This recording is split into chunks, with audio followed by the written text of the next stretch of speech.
네, 여러분 안녕하세요. 이번에 이제 여름 학기 비교과 프로그램으로 개설한 AI 에피타이저라고 하는 이제 비교과 프로그램을 진행하겠습니다. AI 에피타이저는 이제 여러분들이 3학년이 되었을 때 이제 3학년 2학기 과목 중에 이제 드론과 인공지능을 같이 융합해서 개발을 하는 그런 것을 가르치는 과목을 이제 개설을 해서 강의를 진행할 예정인데 이제 1학년 학생과 2학년 학생은 이제 3학년이 되기 전에 이런 인공지능과 관련된 지식을 이제 여러분들에게 조금 더 일찍 간단한 개념부터 알려드리는 게 좋을 것 같아서 AI 에피타이저라고 하는 비교과 프로그램을 개설을 하였습니다. 여기서는 이제 간단한 인공지능과 관련된 개요를 설명을 해드리고 그리고 이제 웹사이트 기반 실습을 진행을 할 예정입니다. 그래서 이제 여러분들이 3학년 2학기가 되면 이제 인공지능과 관련된 수업을 듣는다라고 했는데 그것에 대한 강의 자료를 가지고 왔습니다. 그래서 AI 에피타이저 비교과 프로그램에서는 제1강 인공지능 소개 부분을 간단하게 진행을 할 예정이고 그리고 몇 가지 실습을 보여드릴 예정입니다. 그리고 이제 비교과 프로그램을 진행하기 위해서 제가 여러분들에게 카카오 채팅창을 통해서 그 주어진 링크에 사진을 올려달라고 요청을 했습니다.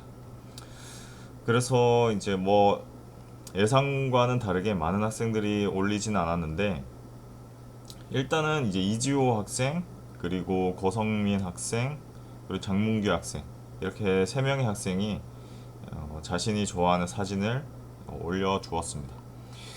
그래서 이제 이지호 학생이 올린 사진을 보면 이렇게 강아지들이 여러 마리 있는 사진 그리고 나머지 학생들은 제가 예시로 올린 사진처럼 자신이 좋아하는 자동차 사진들을 올려주었습니다. 그러면 이제 제가 이 사진들을 업로드 해달라고 요청을 드린 이유는 제가 이 사진을 한번 인공지능 프로그램을 이용을 해서 이 사진 속에 있는 오브젝트들을 어떻게 인공지능이 인식을 하는지부터 한번 보여드리고 본격적인 강의 내용으로 들어가겠습니다. 그래서 이제 제가 여러분들에게 이제 인공지능 프로그램이 실제로 어떻게 구동이 되는지 여러분들에게 보여드리기 위해서 제가 이제 구현한 코드를 가지고 왔습니다. 그래서 이 코드가 돌아가는 프로그램은 이제 일단은 오퍼레이팅 시스템 OS는 우분투라고 하는 OS에서 파이썬 3.8 버전이 돌아가고 있습니다. 여기에 간단하게 코드 구조를 보여드리면 이제 이 프로그램이 돌아가는 이 OS는 우분투라고 하는 프로그램이고 이 프로그램 안에 제가 이제 그 세 명의 학생이 그 업로드 해준 사진을 다운로드 받아 놓았습니다. 그리고 여기에 이제 코드를 돌릴 예정인데 코드는 이제 텐서플로우 코드를 텐서플로우 라이브러리를 이용을 하는 파이썬 코드를 돌릴 예정입니다. 텐서플로우는 인공지능을 개발을 할 때 필수적으로 쓰이는 인공지능 라이브러리이고 이 텐서플로우 라이브러리를 이용을 해서 여러분들이 원하는 인공지능 코드를 만들 수가 있습니다.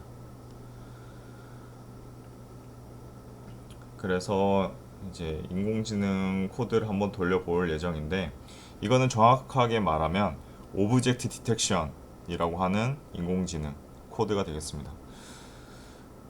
그래서 일단 이지호 학생이 올려준 사진부터 한번 돌려보겠습니다. 그래서 나머지 사진은 추석 처리를 하고 이지호 학생이 올린 사진은 이제 이렇게 강아지가 여러 마리 있는 사진입니다. 이 사진을 한번 인공지능이 어떻게 인식을 하는지 한번 돌려보겠습니다. 런을 해주면 이렇게 이제 인공지능 코드가 돌아가면서 내부 프로세스가 어떻게 진행이 되는지 보여주고 있습니다. 여기 뭐 GPU를 쓰고 있다, 그래픽 카드는 어떤 걸 활용을 하고 있다, 이런 내용들이 있고, 그래서 초반에 이런 프로그램을 로드하는데 시간이 조금 걸립니다. 그래서 시간이 어느 정도 지난 후에 보시면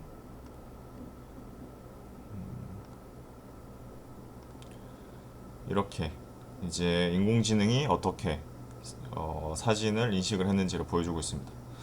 그래서 이 글자가 잘 보이실지 모르겠는데, 이 도그라고 하는 이런 이제 인공지능이 인식한 객체의 유형, 그러니까 강아지라고 개라고 인식을 한 것입니다. 그래서 도그 0.716이라고 하는 거는 716, 그리고 도그 0.980, 이렇게 이제 인식한 객체 유형, 그리고 이 객체 인식한 객체 유형을 어느 정도 확신을 가지고 인식을 했는지를 보여주고 있습니다.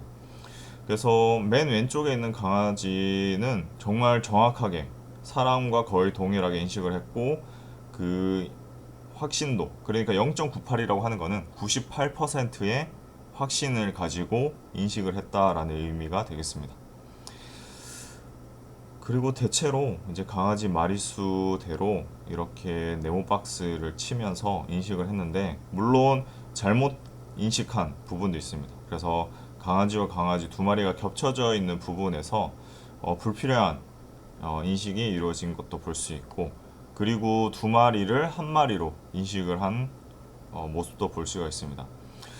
그래서 이렇게 이제 맨 왼쪽 객체처럼 완벽하게 인식을 할 수도 있지만, 맨 오른쪽 객체처럼 다소 부정확하게 인식을 할 수가 있습니다.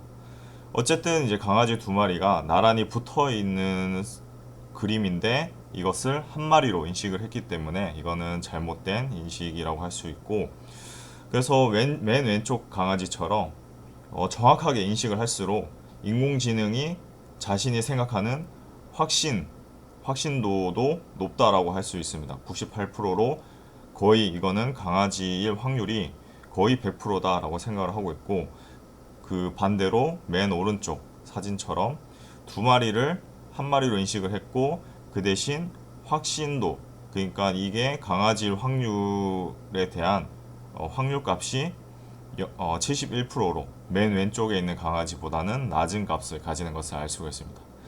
그래서 인공지능이 완벽한 기능을 가지진 않지만, 그래도 그 기능에 따른 이런 정량적인 수치도 어느 정도 이제 의미 있는 수치를 뽑아내는 것을 볼 수가 있습니다. 그래서 자신의 확신을 가지고 완벽하게 인식한 객체와 약간 헷갈렸던 객체들, 이렇게 이제 인식한 객체의 타입과 그것에 대한 확신도를 같이 출력을 하기 때문에, 이것을 이제 이 두 개의 데이터를 바탕으로 우리가 원하는 값을 처리를 할 수가 있습니다. 그래서 어떻게 할 수 있냐? 예를 들면 정말 거의 100%에 가까운 객체만 인식을 했다라고 출력을 해줘라 하면은 80% 이상만 확신을 가진 객체만 출력을 하라라고 하면 맨 왼쪽 강아지만 출력이 되는 것처럼, 어느 정도는 이제 이 인공지능이 인식을 해서 출력한 데이터를 사람이 후처리를 통해서 조금 더 원하는 정보를 얻을 수 있게 됩니다. 그래서 아직은 이제 여러분들이 이 데이터가 무슨 의미인지를 정확하게는 아시기는 힘든 단계이실 수 있는데, 나중에 본격적인 강의를 들으시면 이 부분에 대해서 좀 더 구체적으로 이해를 하실 수 있을 것입니다. 그러면 이제 두 번째 사진을 한번 인공지능이 어떻게 인식을 하는지 보겠습니다. 이거는 고성민 학생이 올려준 사진, 검은색, 검은색 이제 SUV 같이 보이는데, 어쨌든 한번 돌려보겠습니다.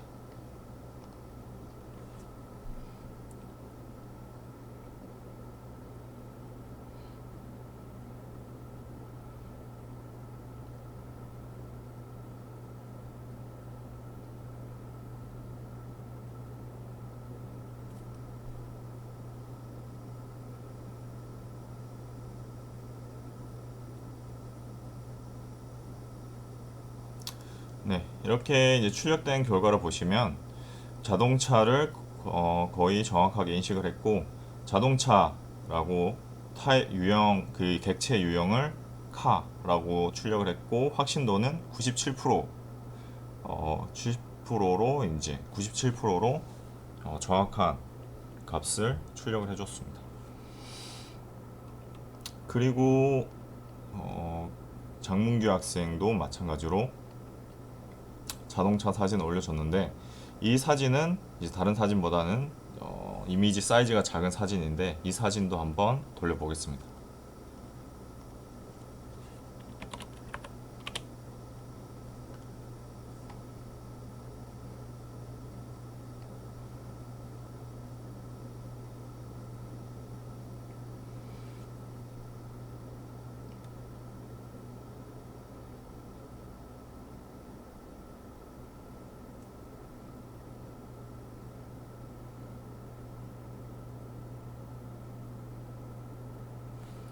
네, 역시 출력은 자동차라는 정확한 유형을 출력을 했고, 확신도는 95%, 거의 100%에 가까운 확신도를 가지고 객체를 인식한 결과를 출력을 하고 있습니다.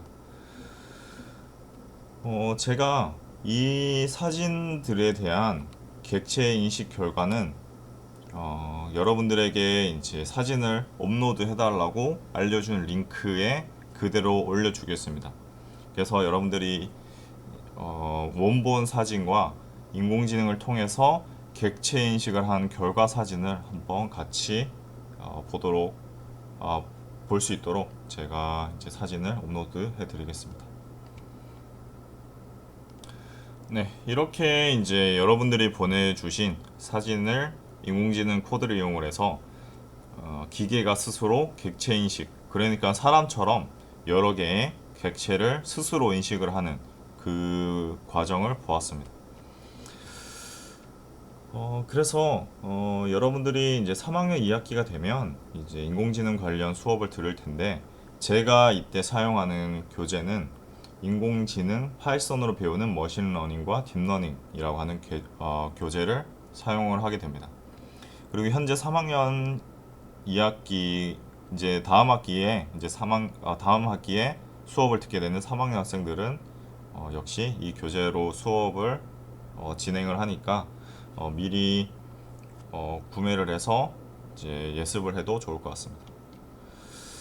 그래서 제 1장 인공지능 소개, 이게 이제 이번 비교과 프로그램의 주요 강의 내용입니다.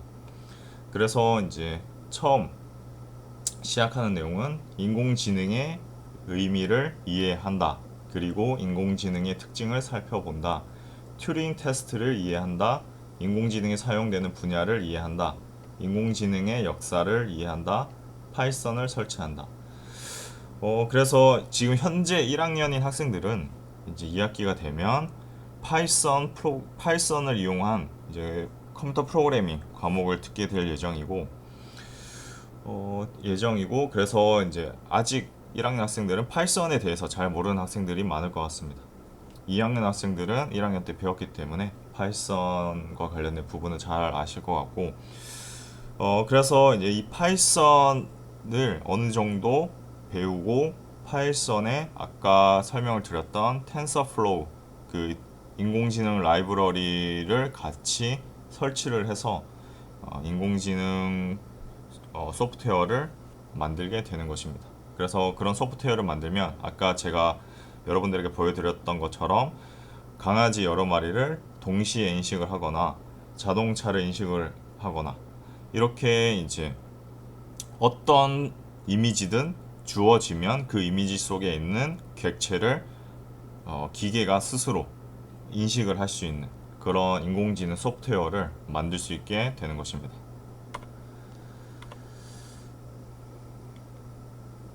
그래서 이제 최근 인공지능의 활약이라고 하는 부분이 있는데, 최근이라고 하는 거는 보통 이제 사람마다 최근의 기준이 다를 수 있는데, 어쨌든 인공지능이 사람을 상대로 활약을 한 그 사례들을 정리를 해 보았습니다. 그래서 1997년에 IBM이라고 하는 이런 프로세서를 개발을 하는 회사에서 딥블루라고 하는 인공지능 프로그램을 만들었습니다.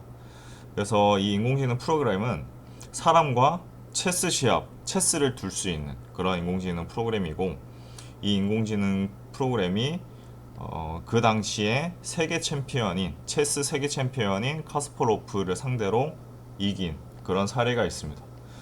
그래서 1997년에 이 IBM의 딥블루를 계기로 이제 인공지능 소프트웨어가 사람을 더 능가했다라고 하는 그런 역사가 새겨진 첫 사례가 되겠습니다. 그리고 2011년에는 역시 IBM의 왓슨이라고 하는 인공지능 소프트웨어가 퀴즈쇼에서 이제 사람을 상대로 우승을 차지한 그런 또 사례가 있습니다. 그러면 퀴즈쇼에서 인공지능이 이긴 사례가 왜 특이하냐? 여러분들이 생각을 하실 때는 당연히 프로그램이 사람보다 이런 자료를 저장을 하고 있는 기능이 훨씬 더 우월하기 때문에 문제가 주어지면 그 문제에 대한 답을 즉각적으로 출력을 할 수 있을 거라고 생각을 하실 겁니다. 왜냐하면 우리가 궁금한 것이 있을 때 구글이나 네이버에서 원하는 정보를 찾는 방식으로 어떻게 보면 기계가 당연히 사람보다 더 잘하지 않을까라고 생각을 하실 건데, 여기서 이제 IBM의 왓슨은 우리가 원하는 정보가 무엇인지를 그런 텍스트로 알려주는 게 아니라 진짜 사람과 동등한 그런 조건에서, 그러니까 사람에게 문제가 주어지면 그 출제된 문제의 의미를 먼저 해석을 하는 과정을 거칩니다. 그래서 여러분들이 단순히 구글이나 네이버에서 어떤 단어에 대한 의미를 검색을 하는 것과는 다르게 의미가 먼저 주어졌을 때 그 의미를 가지고 있는 단어를 찾는 거는 인공지능 분야에서는 꽤 어려운 부분이라고 이제 알려져 있었습니다. 그래서 어떤 단어를 검색을 해서 그 단어의 의미를 찾는 거는 쉽지만, 반대로 어떤 의미가 주어졌을 때 그 의미를 가지고 있는 한 단어, 정답을 찾는 거는 인공지능 분야에서는 어려운 부분이었는데, 2011년도 IBM의 왓슨이라고 하는 인공지능 프로그램이 이것을 해결한 사례가 되겠습니다. 그리고 우리나라에서도 매우 이제 큰 사건 중에 하나가 이제 알파고인데, 2016년 알파고가 이제 절대 소프트웨어는 인간을 이길 수 없다라고 한 분야 중에 하나인 바둑을 인간을 상대로 최초로 이긴 그런 사례가 되겠습니다. 그래서 알파고는 구글이 만든 인공지능 바둑 프로그램이고, 우리나라 바둑 기사인 이세돌과의 경기에서 4대1로 승리를 했다라고 되어 있습니다. 그리고 2017년도 1월 달에 마스터라고 하는 2016년도 알파고 버전보다 더 업그레이드된 버전이 개발이 되었는데, 이 버전부터는 절대 인간이 인공지능 소프트웨어를 바둑 경기에서 이길 수 없다라고 이제 알려져 있습니다. 그리고 이세돌이 2016년 버전 알파고에서 사실 4대1, 그러니까 1승을 거둔 거는 과거에는 당연히 사람이 이길 것이다 라고 이제 그런 생각을 가진 시기에는 이 1승이 당연한 1승으로 평가가 되었었지만, 현재 이세돌이 알파고를 상대로 이 1승을 거둔 거 자체가 엄청 대단하다라는 평가를 이제 반대로 다른 평가를 받고 있습니다. 그래서 과거에는 이세돌이 당연히 알파고를 이길 것이다, 그래서 4대1로 이긴 거는 좀 놀랍긴 하지만 이 1승에 대한 의미가 그렇게 크지 않았는데, 이제 인공지능 프로그램의 그런 성능, 기능, 이런 어떻게 보면 사람보다 더 잘할 수 있는 그런 것들이 점점 알려지면서 이세돌이 거둔 이 1승이 현재로서는 거의 불가능한 그런 1승이라고 이제 재평가받고 있습니다.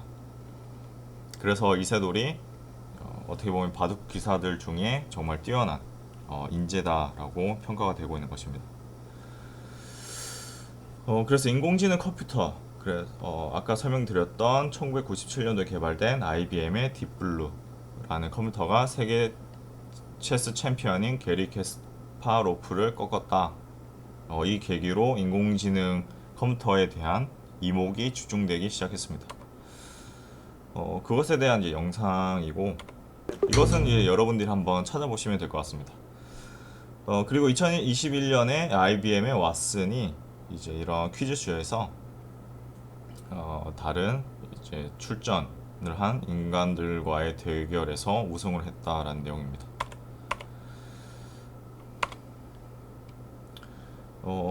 그래서 이제 알파고는 계속 이제 버전업이 되었는데, 일단은 이세돌과 바둑 경기를 한 알파고 버전은 알파고 제로입니다. 그리고 그 이후에 알파고 리라고 하는 새로운 또 알파고가 개발이 되었고, 그 후에 최종적으로는 알파고 마스터가 탄생을 했습니다. 그래서 이 알파고 마스터가 개발된 이후로는 사람이 절대 이 알파고를 바둑 경기를 통해서 이길 수 없다라고 알려져 있습니다. 그리고 인공지능이 쓰이는 분야 중에 하나가 이제 자율주행 자동차가 되겠습니다. 현재 테슬라라고 하는 자동차 개발 회사에서 인공지능 프로그램을 자동차에 탑재를 해서 자동차에 달려있는 카메라 영상 정보를 분석을 해서 주변에 있는 다른 자동차를 인식을 하거나 차선을 인식을 해서 도로에서 사람이 운전을 하는 것처럼 도로 중앙을 정확하게 자동차를 운전할 수 있게끔 만들어주는 게 이제 인공지능 프로그램이 되겠습니다. 그래서 인공지능 탑재 자율주행 자동차는 길 선택, 어떤 도로를 달릴지 선택하는 것, 주행, 그냥 컨트롤이 되겠습니다. 그래서 핸들을 움직여서 자동차를 도로 중앙에 정확하게 도로 중앙에서 직진할 수 있게 만드는 것. 그리고 정차, 그러니까 앞에 갑자기 다른 사물이 나타나거나 아니면 신호등을 보고 빨간불인지 파란불인지를 인식을 해서 멈추거나 출발하는 것, 이런 것들이 모두 인공지능이 스스로 판단을 하게 됩니다. 그리고 인공지능이 또 현재 많이 쓰이는 분야 중에 또 하나가 음성 인식이 되겠습니다.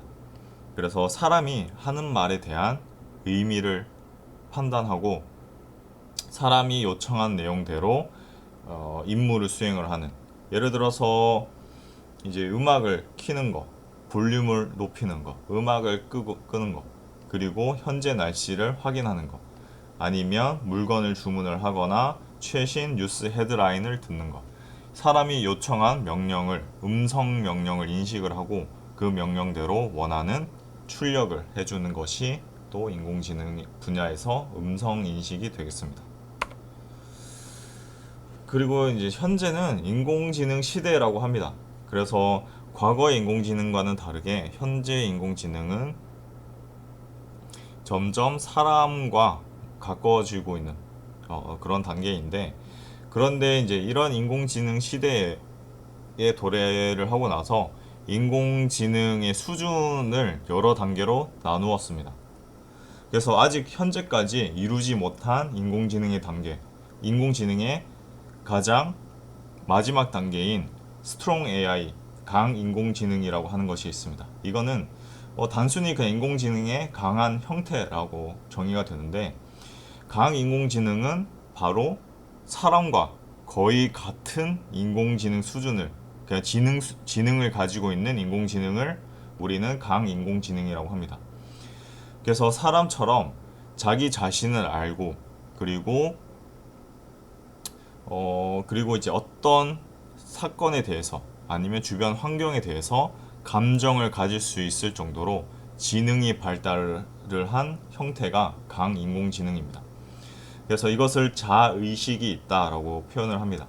그래서 스스로 자신이 어떤 존재이다라고 판단을 하고 생각을 하고 있는 것을 강인공지능이라고 하고, 이 강인공지능의 가장 대표적인 형태가 여러분들이 이제 아실지는 모르겠는데 터미네이터의 스카이넷이라고 하는 그런 이제 SF 영화에 등장을 하는 인공지능이 있습니다.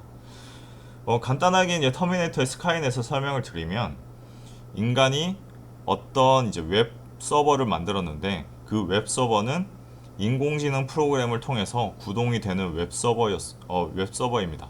이건 제 터미네이터 속에서 이제 나오는 SF 설정인데, 그 웹 서버가 점점 이제 버전업을 하면서 인공지능의 그런 수준이 강인공지능에 도달을 하게 되고, 이 스카이넷이라고 하는 웹 기반 인공지능 프로그램이 스스로 이 세상에 대한 진리를 스스로 이제 깨우치게 됩니다. 그러니까 인간은 이 지구상에서 불필요한 존재다라고 인공지능 스스로 판단을 해버리고, 그래서 이런 웹서버 기반 인공지능 스카이넷이 모든 그런 그 인터넷을 장악을 하고, 인간이 명령을 하지 않았음에도 불구하고 핵미사일을 발사를 하는 그런 명령을 스스로 실행을 하게 됩니다. 그래서 그 이유가 이제 인간을 멸종을 시키기 위해서 기계가 스스로 판단을 해서 그런 이제 인간을 지구상에서 없애는 그런 내용이 나오고, 그 인공지능과 맞서 싸우는 사람들이 등장을 하고, 그 사람들 몇 안 남은 그런 인류를 완전히 멸종을 시키겠다라고 시키기 위해서 만든 것이 터미네이터라고 하는 기계 장치가 되겠습니다. 스카이넷이라고 하는 소프트웨어가 사람을 이제 최종 말살을 하기 위해서 만든 게 터미네이터라는 설정입니다. 그래서 이제 여기 적혀 있는 것처럼 일반적인 영역에서의 문제도 해결하지만, 단순한 문제도 해결하지만, 명령받지 않은 일도 스스로 필요하다면 해결할 수 있다. 그러니까 사람이 명령을 하지 않았음에도 불구하고 인공지능 스스로 자체 판단하에서 인간이 원치 않는 그런 일도 서슴지 않고 실행을 하게 되는 그런 형태가 강인공지능이라고 합니다. 그래서 여러분들도 한번 터미네이터 영화를 보시면 이제 이런 부분을 조금 더 이해를 하실 수 있을 것 같습니다. 그 다음으로 이제 강인공지능의 반대가 약인공지능입니다. 이것은 이제 인공지능의 약한 형태, 그러니까 말 그대로 인공지능이라고 말은 하지만 사실 인간처럼 그러한 지능이 아닌 기계에 가까운 그런 소프트웨어다, 프로그램이다라고 부르게 됩니다. 이 인공지능은 자의식이 없습니다. 그냥 스스로 자신이 어떤 존재인지도 모르고 그냥 사람이 입력한 그런 명령 코드에 의해서 동작을 하는 그런 인공지능이 되겠습니다. 그래서 이런 약인공지능 프로그램은 특정한 영역에서 주어진 문제를 잘 해결을 하는 소프트웨어입니다. 예를 들어서 알파고처럼 이 알파고는 자신이 어떤 존재인지 알지 못합니다. 그리고 자체 판단도 하지 못합니다. 그냥 그 바둑을 두는 게임이 시작되면 그 게임에서 어떻게 해야 상대방을 이길 수 있을지에 대한 그런 논리회로만 돌아가는 기계 장치일 뿐입니다. 그래서 만약에 이 알파고가 약인공지능이 아니라 강인공지능이었다라고 가정을 하면, 이런 알파고는 자신이 어떤 존재인지 알고 마음에 내키지 않으면 바둑 게임 자체를 하지 않는 그런 그 사람이 입력하지 않는 그런 제3의 그런 행동을 하게 되는 그런 현상이 나게 됩니다. 근데 이 알파고는 강인공지능이 아니라 약인공지능이기 때문에 사람이 입력한 그 명령대로만 움직이게 됩니다. 그리고 현재 우리 주변에 있는 이러한 인공지능 소프트웨어들은 모두 다 약인공지능 형태 혹은 인공지능이라고 부르기 힘든 그 조금 더 인공지능보다 더 낮은 레벨의 그런 프로그램입니다. 그래서 이런 인공지능들은 절대 사람이 의도하지 않은 행동은 하지 않는다. 다만 정확도가 떨어질 뿐이다 라고 생각을 하시면 됩니다. 인간과 인공지능. 인간과 컴퓨터는 각각 장점과 약점을 가지고 있다. 인공지능이 탑재된 컴퓨터는 논리적으로 추론할 수도 있으며 학습도 가능하다. 인간은 계산은 늦지만 창의적으로 문제를 해결할 수 있다. 인간과 인공지능 컴퓨터는 좋은 동반자다라고 이렇게 교재에는 나와 있습니다. 그래서 이제 과거에 이제 아까 설명드렸다시피 터미네이터라고 하는 SF 영화가 나왔던 그 시절에는 만약에 인공지능의 성능이 올라가면 미래는 어떻게 될까라는 상상을 인간이 했고, 그 상상 속에서 인공지능이 사람을 해치는 그런 상상을 많이 했습니다. 그래서 일부 사람들은 인공지능 기술이 너무 좋아지면 오히려 사람의 일자리를 뺏거나 아니면 사람을 공격을 하는 그런 악영향을 끼칠 수 있다라고 그런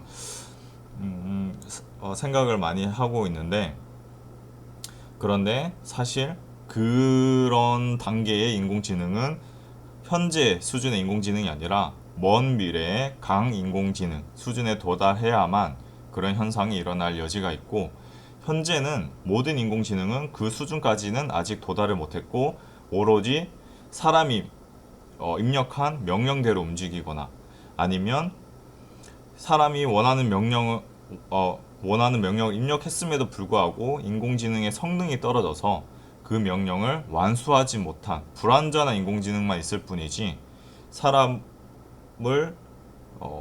인공지능 스스로 사람에 대한 그런 가치 판단을 인공지능 스스로 해서 자신의 적이다 아니면 자신의 동반자다 이렇게 스스로 판단을 하는 그 인공지능 단계까지는 도달하지 않았습니다.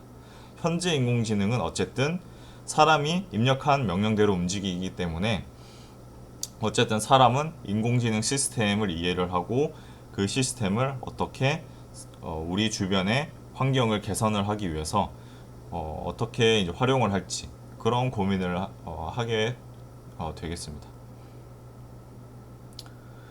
그리고 이제 사람과 인공지능의 가장 큰 차이점은, 사람은 인공지능이라고 하는 프로그램을 계속 새로운 것을 창조해내고 있지만 현재의 인공지능 프로그램은 새로운 무언가를 창조를 하진 않습니다.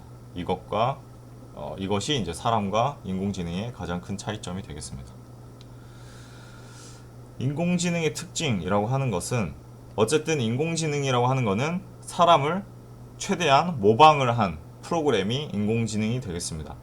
그래서 인공지능의 특징과 사람의 특징은 매우 유사합니다. 어쨌든 무언가를 통해서 새로운 것을 배운다, 학습하는 기능, 그리고 문제가 주어졌을 때 그 문제를 분석을 하고 그 문제를 해결할 수 있는 솔루션을 만든다, 문제 해결, 그리고 빅데이터, 그동안 쌓여온 아주 방대한 양의 데이터를 통해서 의미 있는 정보를 추론한다, 빅데이터 처리 능력, 그리고 주위 상황으로부터 현재 자신이 어떤 행동을 할지, 주변 상황이 어떤지를 판단을 하는 추론 능력을 가지고 있습니다. 이거는 어쨌든 이제 사람이 가지고 있는 지능의 특징과 인공지능의 특징이 유사하다는 것을 알 수 있고, 다만 이런 기능의 그런 기능의 약간의 차이는 있지만 어쨌든 인공지능은 사람의 지능을 모방을 하고 있다라고 이해를 하시면 됩니다. 인공지능은 연구자들마다 정의가 다릅니다.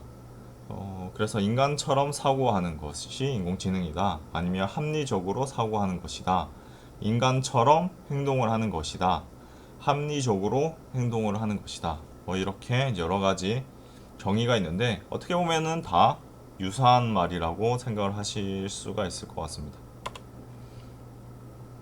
지능의 정의. 일단 인공지능이란 단어를 정의를 하기 위해서는 지능이 어떤 의미인지를 정의를 해야 됩니다. 지능이라고 하는 것은 인간이 사물을 이해하고 학습하는 능력을 지능이라고 하고, 그 학습된 결과를 바탕으로 어떤 문제가 주어졌을 때 합리적으로 사고하여 문제를 해결할 수 있는 능력을 지능이라고 정의를 합니다. 그래서 인공지능이라고 하는 것은 이 지능을 인간이 모방해서 기계적으로 만든 것을 인공지능이라고 하고, 인간의 인지적인 기능, 지능을 흉내내어서 사람처럼 학습을 하거나 문제를 해결하는 기계 장치가 가지고 있는 소프트웨어를 인공지능이라고 하는 것입니다. 그래서 이제 이런 인공지능, 기계학습, 딥러닝이라고 하는 이런 핵심 키워드가 등장을 하는데, 일단은 사람은 처음에 인공지능이라고 하는 넓은 영역의 그런 분야를 연구를 했습니다. 단순히 인간이 가지고 있는 지능을 모방한 무언가를 만들기 시작했고, 그것을 연구하다 보니까 기계가 스스로 무언가를 학습을 하는 프로그램을 연구하기 시작했습니다. 초창기 인공지능은 사람이 일일이 모든 그런 경우의 수에 따라서 기계가 행동을 해야 되는 그런 행동 패턴을 일일이 다 프로그래밍을 했어야 되는데, 기계학습이라고 하는 것을 연구를 하면서 사람이 이제 모든 것을 다 알려주지 않아도 기계가 스스로 패턴을 찾아서 스스로 학습을 하는 프로그램을 이제 개발을 하게 됩니다. 그 단계가 기계학습이고, 이 분야보다 더 좁은 분야인 딥러닝이 등장을 합니다. 이 딥러닝부터는 기계학습 단계에서는 기계가 학습하는 데이터 양이 한정적이었지만, 딥러닝이 등장을 하고 나서부터는 빅데이터를 처리를 할 수 있는 학습 프로그램이 개발이 되었습니다. 그리고 이제 이런 인공지능을 연구하는 최초의 사례가 이제 영국의 수학자 앨런 튜링이라고 하는 사람이 튜링 테스트라고 하는 것을 고안을 하게 됩니다. 그러면 인공지능이란 무엇인가? 어떻게 보면 인공지능은 사람과 거의 유사한 무언가가 인공지능이라고 생각을 하게 되고, 그러면 이제 눈을 가린 채 예를 들어서 이 그림처럼 어쨌든 이제 보이지 않는 그냥 방 안에 하나의 방에는 컴퓨터가 있고 하나의 방에는 진짜 사람이 있습니다. 그래서 각각의 뭐 컴퓨터와 대화를 하거나 사람과 대화를 해서 현재 자신이 대화를 하고 있는 존재가 기계인지 아니면 진짜 사람인지를 판별을 하는 것을 튜링 테스트라고 합니다.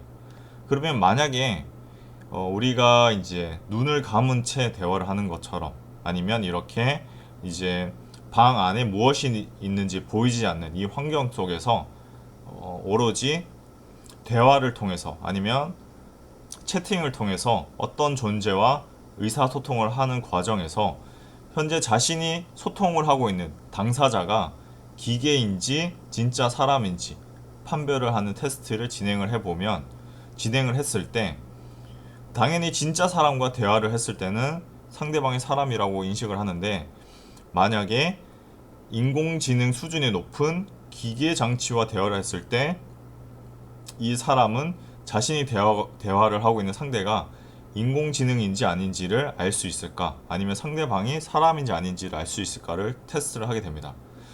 그래서 이 상황에서 이 테스트를 통해서 만약에 자신이 현재 대화를 하고 있는 상대가 사람이라고 판별이 되면, 기계임에도 불구하고 사람과 대화를 하고 있는 것 같은 느낌이 든다면 이것은 인공지능으로 구현이 되었다라고 봐야 한다라고 영국의 수학자 앨런 튜링이 주장을 했습니다.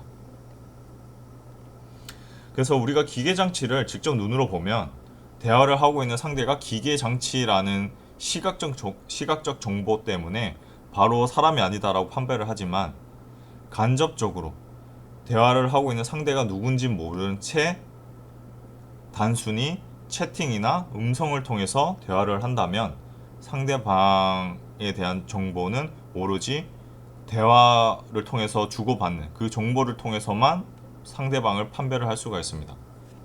그래서 이러한 상황에서 기계장치가 사람처럼 대응을 하면, 대화를 하면 그것은 인공지능이다 라고 주장을 한 것입니다.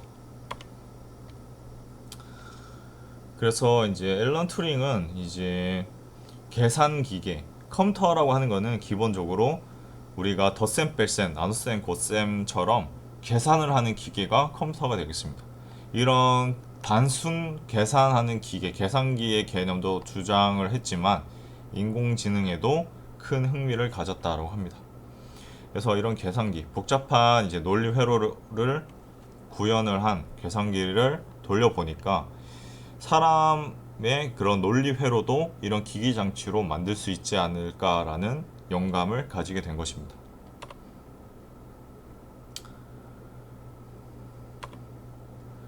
그래서 이제 튜링 테스트의 예를 보면 당신은 컴퓨터입니까? 라고 질문했을 때 컴퓨터가 자신은 절대 컴퓨터가 아니다, 사람이다 라고 하면 일단은 1차적으로는 컴퓨터 자신이 컴퓨터가 아니라고 스스로 부정을 하게 됩니다. 그리고 질문자가 컴퓨터는 쉽게 계산을 할 수 있는 문제를 내고 컴퓨터는 일부러 컴퓨터가 아닌 척하기 위해서 틀린 답을 제시를 하게 됩니다. 그러면 당연히 이렇게 이제 복잡한 이런 산수는 사람이 짧은 시간에 하기 힘들기 때문에 당연히 사람처럼 일부러 틀린 답을 제시를 합니다. 그리고 질문자가 인생의 의미는 무엇인가요? 이렇게 질문했을 때 컴퓨터는 보통 사람이 답을 할 법한 답변을 이제 미리 저장된 데이터를 바탕으로 출력을 하게 됩니다. 그리고 조금 더 복잡한 개념인 사랑의 정의에 대해서도 똑같이 질문을 하면 컴퓨터는 다른 사람이 미리 저장을 해둔 답변을 그대로 출력을 하게 됩니다. 그러면 이런 과정을 거쳤을 때 질문자가 상대 컴퓨터가 질문자의 입장에서 이런 컴퓨터의 답변을 듣고 상대방이 사람인지 컴퓨터인지 판단을 했을 때 컴퓨터가 아니라 사람인 것 같다라고 판단이 되면 이 상대 컴퓨터는 인공지능이 구현이 되어 있다라고 판단을 할 수 있다라는 것이 이제 앨런 튜링이 말을 한 튜링 테스트가 되겠습니다.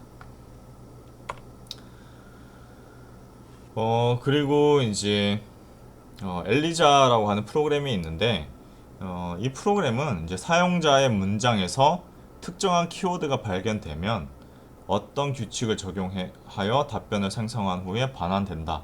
엘리자라고 하는 프로그램도 일종의 튜링 테스트를 통과를 하기 위한 그런 인공지능 프로그램이 되겠습니다.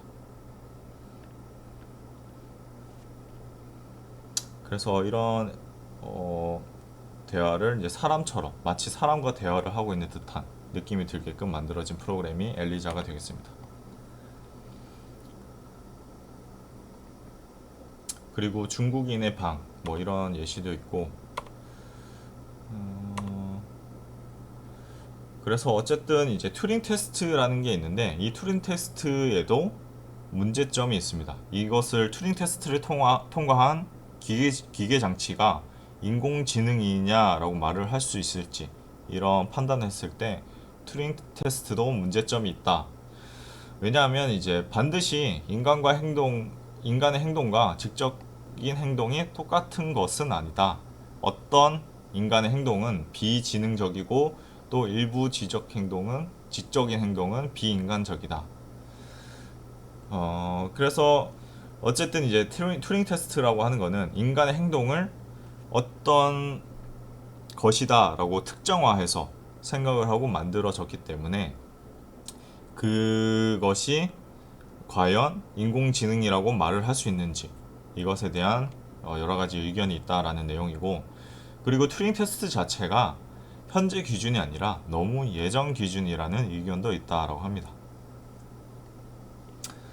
그래서 이제 이 그림을 보시면 조금 더 직관적으로 이해를 할 수 있을 것인데, 만약에 이제 어떤 개그맨이 사람이 들었을 때는 재밌는 웃긴 개그를 했는데 과연 인공지능이 이런 사람의 유머 코드를 이해를 할 수 있을까라고 판단을 했을 때, 튜링 테스트 기준에서는 사람이 어떤 행동을 하건 이 컴퓨터라는 기계 장치가 이성적인 판단만 하면 된다라고 생각을 합니다. 그런데 현재 기준에서는 이런 사람의 유머도 기계 장치가 스스로 떻게 보면은 이해를 해서 그것에 대한 반응을 보여야 인공지능이라고 하는 그런 이견이 있다라는 것입니다.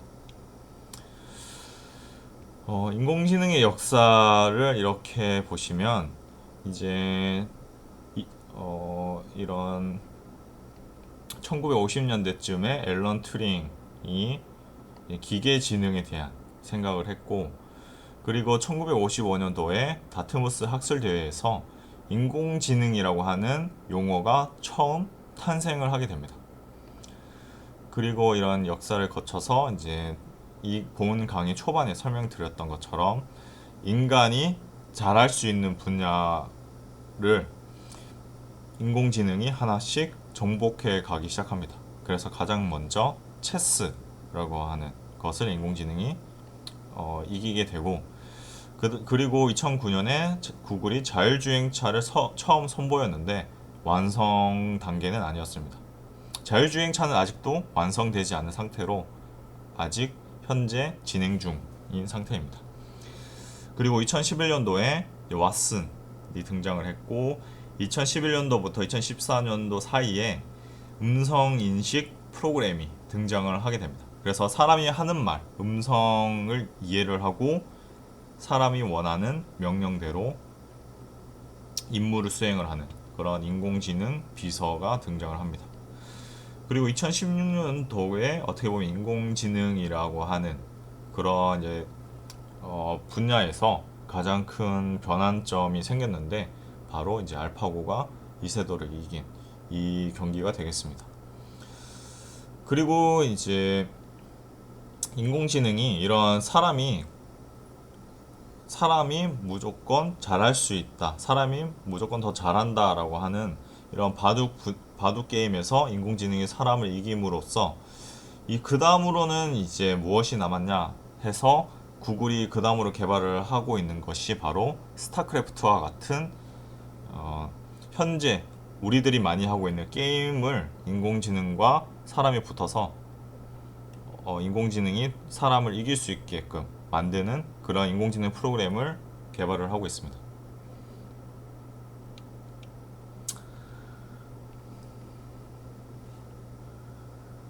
네, 인공지능의 태동, 그리고 퍼셉트론, 다트머스 학술대회 이런 게 나오는데, 일단은 이런 것들은 이제 일단 건너뛰고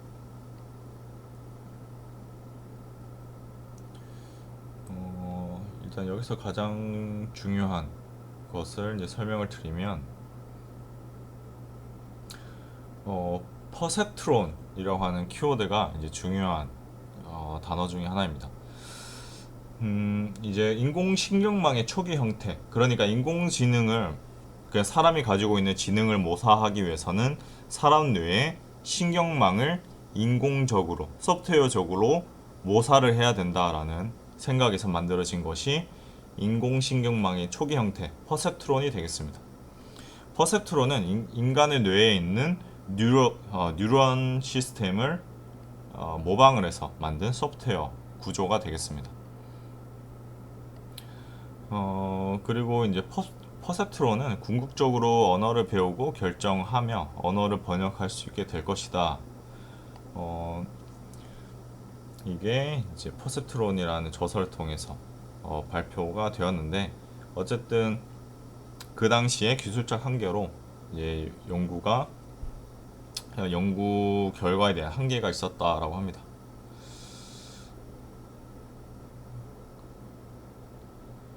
그리고 이제 그 당시에 왜 이런 인공지능이라고 하는 개념이 이미 과거에 등장을 했는데 왜 활발히 연구가 될 수 없었냐라고 하면은 1970년대에는 충분한 컴퓨팅 파워가 없었다.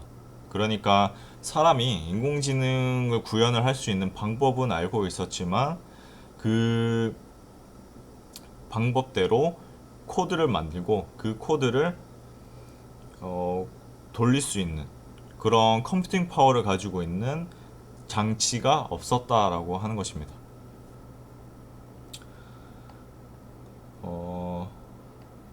그리고 이제 장난감 문제라고 하는데 어쨌든 현재 인공지능은 이제 개인 비서, 인공지능 비서처럼 사람 일상생활에서 직접적으로 쓰일 수 있는 그런 인공지능 분야가 활발히 이제 연구가 되고 있지만 과거에는 이런 이제 기술적 한계 때문에 현실적인 문제를 해결하기보다는 현실적인 문제를 조금 더 축소한 그런 장난감 문제를 해결을 하는 그런 사례가 많이 있습니다. 그리고 컴퓨터 시각이나 자연어 처리 같은 많은 인공지능 응용 프로그램은 전 세계에 대한 엄청난 양의 정보를 필요로 한다. 그러니까 어쨌든 현재 개발되고 있는 그런 자연어, 우리의 목소리, 우리의 말을 이해할 수 있는 자연어 처리, 그리고 본 강의 초반에 사진을 인식을 해서 객체를 분류를 하는 그런 인공지능 같은 경우에는 그 기계가 패턴을 찾기 위해서는 많은 양의 데이터를 필요하게 되는데 이 많은 양의 데이터를 처리할 수 있는 간단하게 말하면 빅데이터를 처리할 수 있는 그런 컴퓨팅 파워가 부족했다. 그리고 데이터베이스도 없었다라고 하는 것입니다.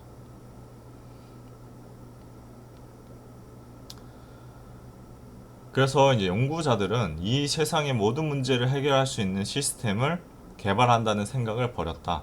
그러니까 인공지능을 말 그대로 이제 인간의 지능을 그대로 모사한 인공지능을 개발하기보다는 특정 분야에서 기능을 발휘하는 그런 기계 장치, 소프트웨어를 개발을 하자라고 생각이 바뀌었습니다. 그래서 과거에는 인간을 그대로 카피한 인공지능을 생각을 했다면 현재에는 알파고처럼 바둑만 잘하거나 아니면 왓슨처럼 퀴즈만 잘 푸는 특정 분야에서 기능을 발휘하는 그런 인공지능을 생각을 하게 되었고 이것을 위해서 등장을 한 것이 전문가 시스템이 되겠습니다. 그래서 사용자가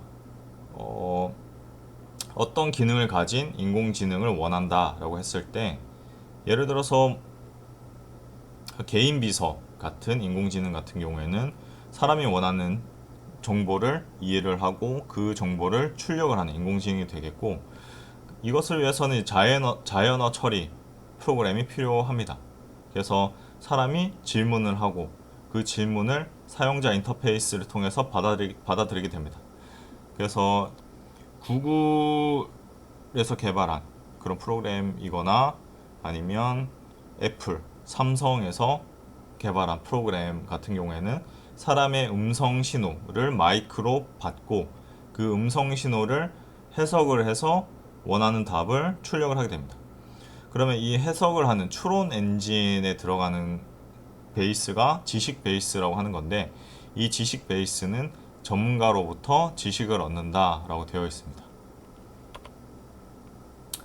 그래서 전문가 시스템의 대표적인 것이 마이신이라고 하는 프로그램입니다.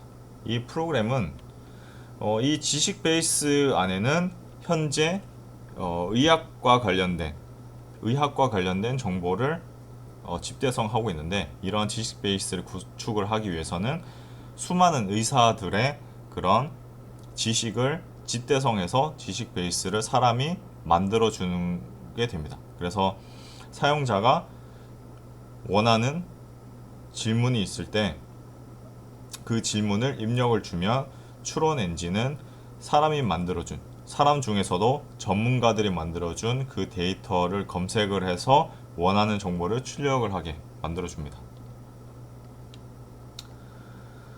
신경망의 부활이라고 하는데, 어쨌든 인공지능을 만들기 위해서는 사람의 뇌 구조와 비슷한 그런 신경망을 모사를 해야 된다라는 것이고, 이런 신경망을 통해서 새로운 형태의 인공지능, 딥러닝이 탄생을 하게 됩니다.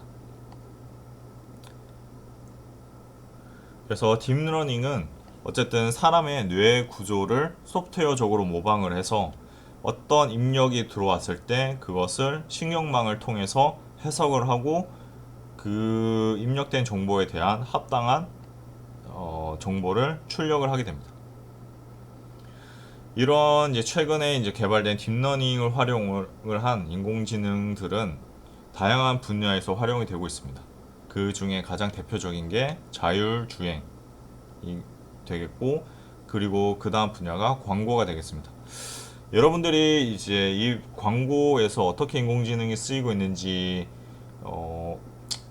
잘 알고 있는 학생들도 있을 거고, 뭐 잘 모르는 학생들도 있을 것 같은데, 우리가 이제 인터넷을 통해서 무언가를 검색을 하게 되면 사람이 검색을 한 그런 검색 패턴을 통해서 광고를 그 사용자 맞춤으로 출력을 하게 됩니다.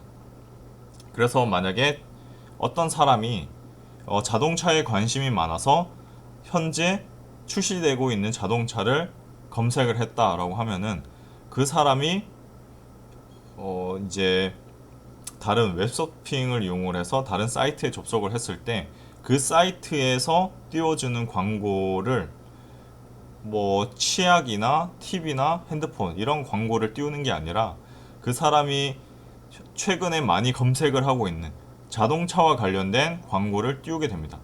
뭐 직접적으로 이제 최신 자동차를 광고로 띄울 수도 있고, 아니면 자동차 용품을 광고로 띄울 수도 있을 것입니다.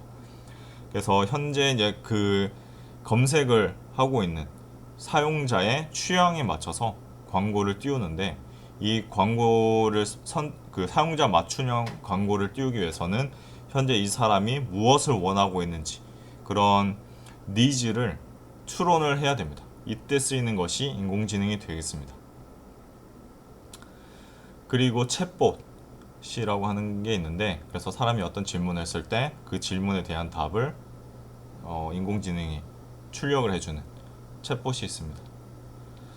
그리고 의료 분야가 있고, 그리고 이제 교재에는 안 나와 있는데 인공지능이 또 많이 쓰이고 있는 게 드론이 되겠습니다. 이 영상을 한번 같이 보시고 인공지능이 드론에서 현재 어떻게 쓰이고 있는지 같이 보도록 하겠습니다.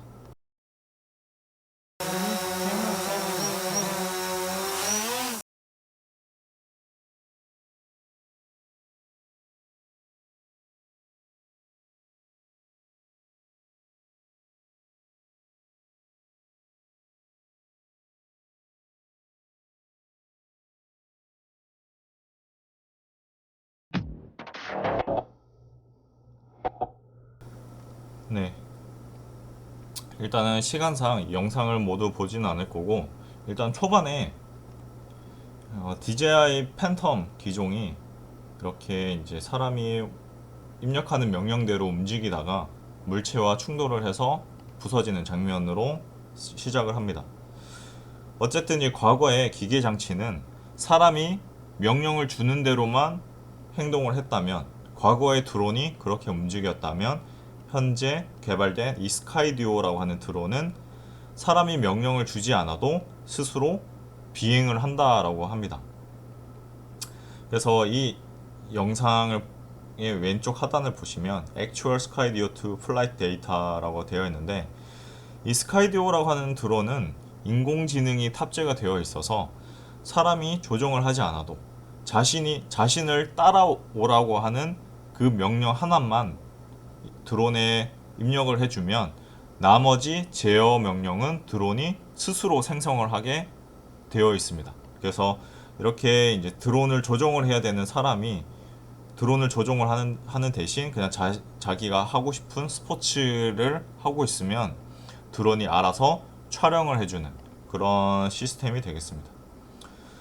그래서 이렇게 이제 자전거를 타는 사람이 핸드폰을 통해서 이제 드론이 촬영을 해야 되는 타겟을 지정을 해주면 드론은 지정된 사람을 인식을 해서 끝까지 추적을 하게 됩니다.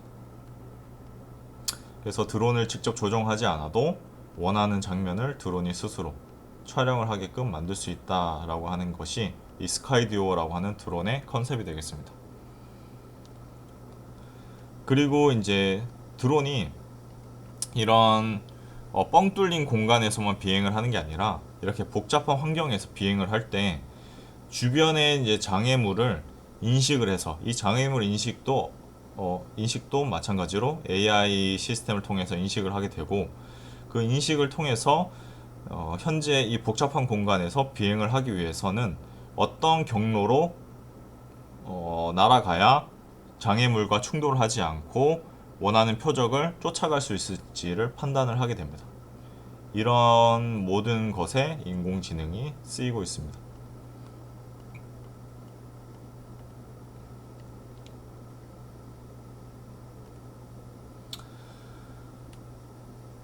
그러면 이제 강의를 마무리를 하기 전에 마지막으로 실습을 진행을 해보겠습니다. 실습은 여기 이제 링크가 3개가 있는데 각각의 링크를 제가 하나씩 보여드리면서 실습을 진행을 하겠습니다. 첫 번째 링크를 띄워보겠습니다.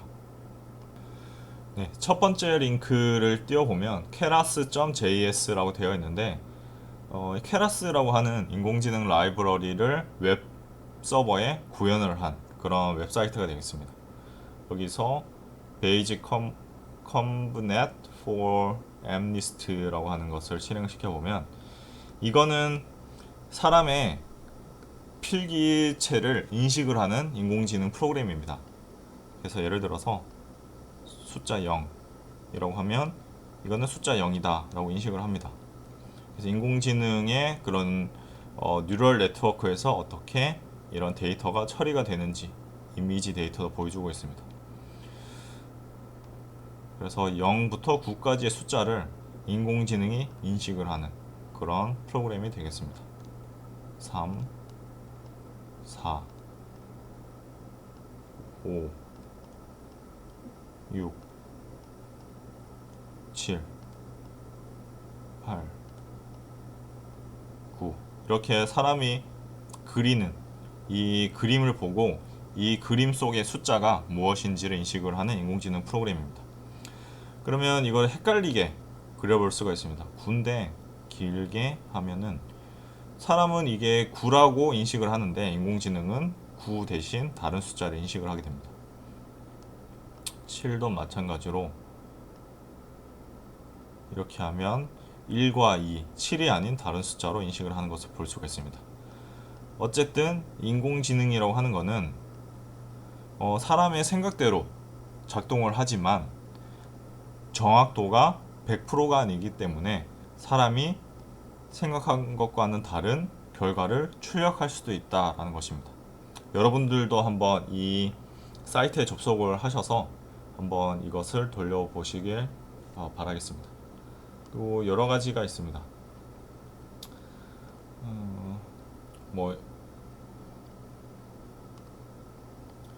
이렇게 이제 사람이 원하는 숫자를 입력을 하면 그 숫자의 이미지를 기계가 생성을 하는 그런 프로그램도 있습니다. 처음에 보여드렸던 거는 사람이 이미지를 주면 이 이미지에 대한 숫자를 출력을 하는 것이고 이거는 반대로 사람이 원하는 데이터를 이미지로 출력을 하는 프로그램입니다.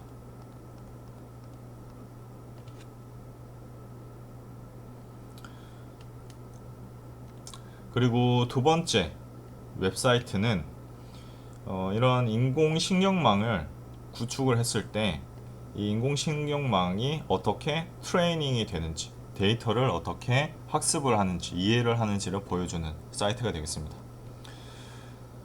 그래서 예제를 보시면 이렇게 주황색과 파란색 이것을 분류하는 무언가를 만든다라고 하겠습니다. 그래서 인공지능을 돌려보면 이게 시간이 지나면 이렇게 이제 인공지능이 어떻게 학습을 하는지를 보여주고 있습니다. 그래서 처음에는 데이터가 없다가 이제 인공지능이 점점 학습을 하면서 파란색 영역과 주황색 영역을 구분을 하게 되는 것을 볼 수가 있습니다. 처음에는 이렇게 구분이 없다가 이 데이터를 바탕으로 인공지능이 이런 데이터를 분류를 하는 이런 분류 기준을 스스로 학습을 한다라는 것입니다. 그러면 인공지능을 단순하게 만들어 보겠습니다. 이렇게 신경망의 개수를 줄이고 한번 돌려보면 인공지능이 이런 데이터의 패턴을 학습을 할 수 없는 것을 볼 수가 있습니다. 그래서 학습을 하기 위해서 신경망을 조금 더 복잡하게 만들면 조금 더 근접해서 학습을 하게 되고, 더 복잡하게 만들면 아직까지는 이제 정확하게 학습을 못하지만 이제 아까처럼 신경망을 늘려주면 이렇게 인간처럼 학습을 할 수 있다라고 하는 내용입니다. 그리고 여기 보시면 이제 각 신경망이 가지고 있는 학습 결과를 보여주고 있습니다. 그래서 각 신경망, 뉴런에서 학습을 한 데이터들이 종합되어서 이렇게 이제 결과를 출력하는 것을 볼 수가 있습니다. 그래서 마지막 최종 뉴런에서 출력을 하는 것이 이제 우리가 인간이 볼 수 있는 데이터인데, 이 최종 단의 데이터 중에 더 정확한 데이터로 이런 신경망이 흘러가는 것을, 데이터 흐름이 발생을 하는 것을 볼 수가 있습니다. 그래서 처음 거, 두 번째 거를 비교를 해보시면 더 정확한 값을 출력을 하는 신경망 쪽에 더 많은 데이터 흐름이 발생을 하는 것을 볼 수가 있습니다. 이게 바로 이제 딥러닝의 원리가 되는 것입니다. 그러면 차라리 불필요한 하나를 지워보고 이렇게 이제 아까 정확한 값만 출력을 했던 뉴런만 남기고 돌려보겠습니다. 그러면 굳이 여러 개의 뉴런이 필요 없이 이렇게 원하는 결과값을 출력을 하는 것을 볼 수 있고, 마찬가지로 돌렸을 때 보시면 이 가운데에 있는 신경망들 중에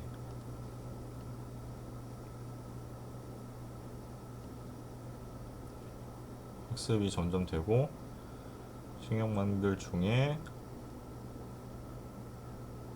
이제 다른 거에 비해서 이제 좀 데이터 흐름이 적은 하나가 있는 것을 볼 수가 있는데, 마저 하나를 더 줄여 보겠습니다. 그래도 학습이 되는지를 확인을 해 보시면 이런 방식으로 처음에는 이제 복잡한 신경망을 구성을 했다가 현재 데이터를 학습을 할 수 있는 최적의 신경망을 우리가 뽑아낼 수 있게 되는 것입니다. 그리고 마지막으로 세 번째는 여러분들이 직접 파이썬 코드 혹은 텐서플로우라고 하는 딥러닝 프로그램을 직접 구현을 할 수 있는 그런 프로그램이 탑재된 웹서버를 소개를 해드리겠습니다. 이 웹서버의 이름은 구글에서 만든 코랩이라고 합니다. 코래버러토리라고 되어 있는데 줄여서 코랩이라고 합니다. 이 코랩은 일단은 우리가 직접 파이썬을 우리 PC에 다운받지 않아도 인터넷 액세스만으로도 사용을 할 수가 있습니다. 그리고 GPU라고 하는 이런 엔비디아에서 만든 이런 그래픽 카드 자원을 쓸 수가 있습니다. 그래서 간단한 예제를 한번 실행을 시켜 보겠습니다. 사용 방법은 파일, 새 노트 하면은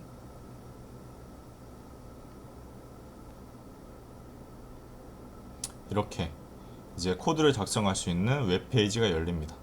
여기에 우리가 원하는 코드를 입력을 해 보겠습니다. 그리고 실행을 하면은 여기 연결 중, 이건 웹서버와 연결을 하고 있다라는 것입니다. 초기화 중, 연결되었다. 이제 실행이 되어서 이런 코드가 돌아가서 이 코드에 대한 결과값이 그림으로 출력이 되는 것을 볼 수가 있습니다. 그리고 여러 가지 예제가 있습니다. 머신러닝 예제, 이미지 분류기, 텍스트 분류, 이런 예제들이 있는데, 이런 예제들을 공부를 해서 여러분들이 이렇게 이제 작성을 해서 테스트를 해볼 수가 있습니다. 그리고 텐서플로우라고 하는 게 인공지능 라이브러리라고 했는데, 텐서플로우를 한번 입력을 줘 보겠습니다. 파이썬에서 무언가를 입력을 할 때 import tensorflow라고 하고, 프린트는 어떤 값을 출력을 한다 라고 하는 것입니다.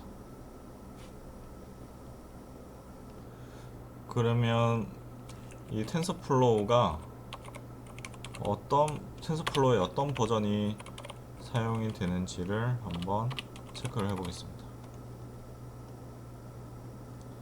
네, 텐서플로우라는 라이브러리를 입력을 주었고, 이 텐서플로우의 버전은 2.5.0이다. 텐서플로우의 예제가 궁금하다 하시면 이 콜앱에서 머신러닝 예시 들어가셔서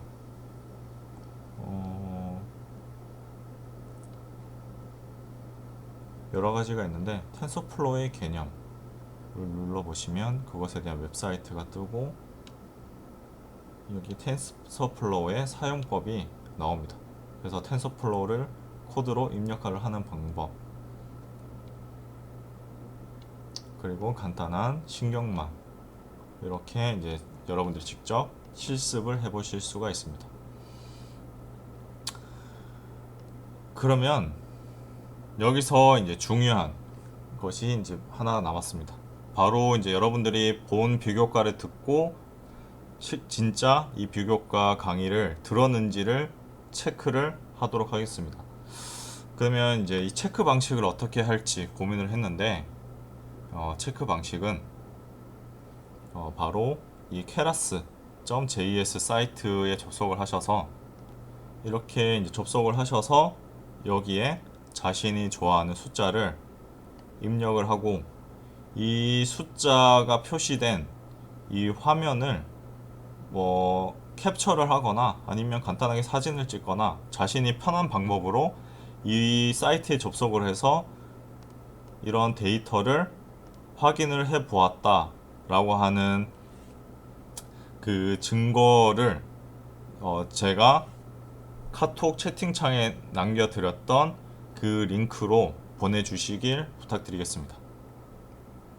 그래서 이제 그 링크에 카톡 링크에 올려주실 자료는 아까 keras.js 사이트에 접속을 해서 좋아하는 숫자 인식을 한번 돌려보시고, 결과 값을 캡처 혹은 사진을 찍어서 링크에 업로드 해주시길 바라겠습니다. 그리고 업로드를 하는데 파일 제목은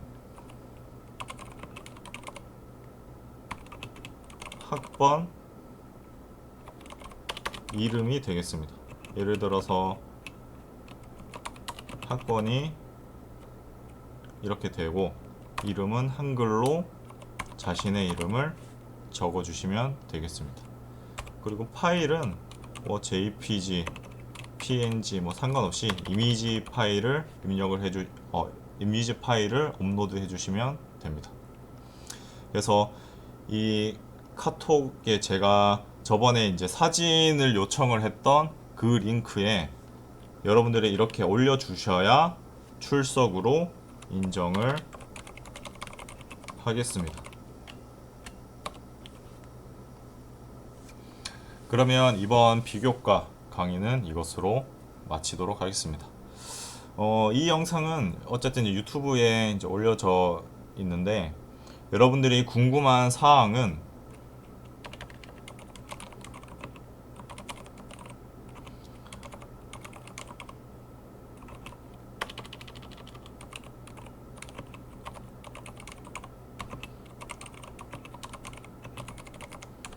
여러분들이 편한 방법으로 질문을 해주시면 되는데, 가능하면 유튜브 댓글로 남겨주시면 제가 그것에 대한 답글을 달고 하겠습니다.